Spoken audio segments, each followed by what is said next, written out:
আজকে আপনারা এই তামসারবাসী, বিশেষ করে এই তামসার গ্রামে যারা বসবাস করেন, এই শাহ দরবেশ বাবার মাজারকে কেন্দ্র করে আপনারা একটা মিলন মেলার আয়োজন করে থাকেন প্রতি বছর। এই আজকে 14 দিনে আপনাদের অনেক কষ্ট গেছে, অনেক ত্যাগ তিতিক্ষার বিনিময়ে 1 বছর পরে আপনাদের মিলন মেলা, সেই মিলন মেলা আজকে কিন্তু শেষ হয়ে যাচ্ছে। আল্লাহ জানি না কার হায়াত কয়দিন আছে, আর 1 বছর পর আমরা এভাবে আবার মিলতে পারবো কিনা জানি না।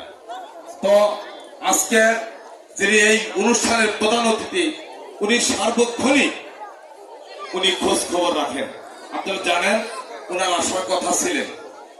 আজকে দেশে এই অবস্থায় জাতীয় সংসদের সেশন চলছে, অর্থাৎ অধিবেশন চলছে।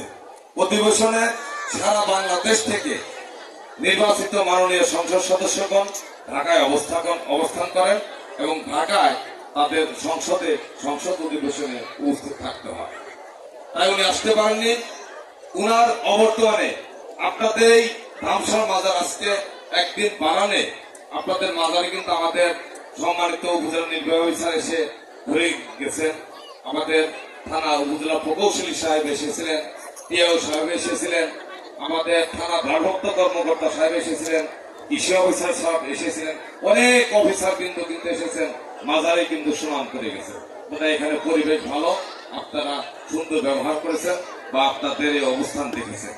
পাশাপাশি আজকে যিনি প্রধান অতিথি এসে জিন্না কবির ভাই, আপনারা যাকে ভোট দিয়ে নির্বাচিত করেছেন সেই নেতা, আমরা ভালো থাকলে নেতা ভালো থাকলে আমরা ভালো।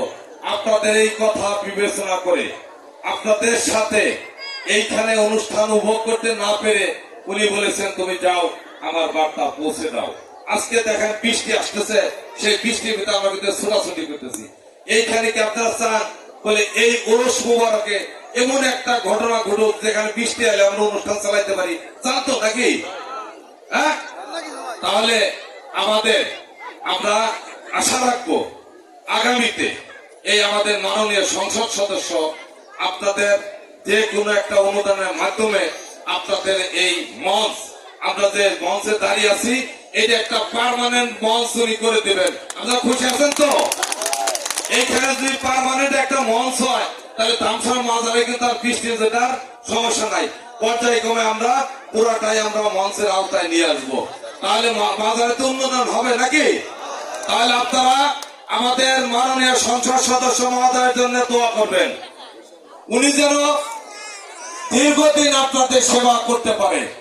আপনাদের আশা আকাঙ্ক্ষা দেখেন, ইতিমধ্যে উনি দিক নির্দেশনা আপনাদের এই রাস্তাটা কিন্তু ইতিমধ্যে পাশ হয়ে গেছে, হয়ে যাবে। আপনাদের বাথরুম ছিল সেটা করে দিচ্ছেন। আপনাদের মাজারে আরো যদি সমস্যা থাকে যেখানে যা লাগে উনি করে দিবেন। উনি আসতে পারলে উনি আসলে অনেক খুশি হতেন, আপনারাও খুশি হতেন, উনি খুশি হতো। তার ইয়েতে যদি আপনারা এই মাজার অনুষ্ঠানে সুশৃঙ্খল ভাবে যদি আপনারা এইভাবে চালাতে থাকেন, উত্তরোত্তর এই মাজার অবশ্যই উন্নতি হবে। আপনারা তো চান নাকি?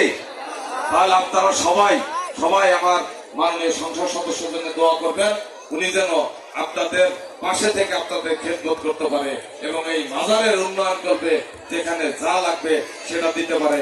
উনি এই মঞ্চটা যাতে আমরা আশা রাখবো আগামী অনুষ্ঠানের আগেই আমরা এখানে মঞ্চটা জানি দেখতে পাবো।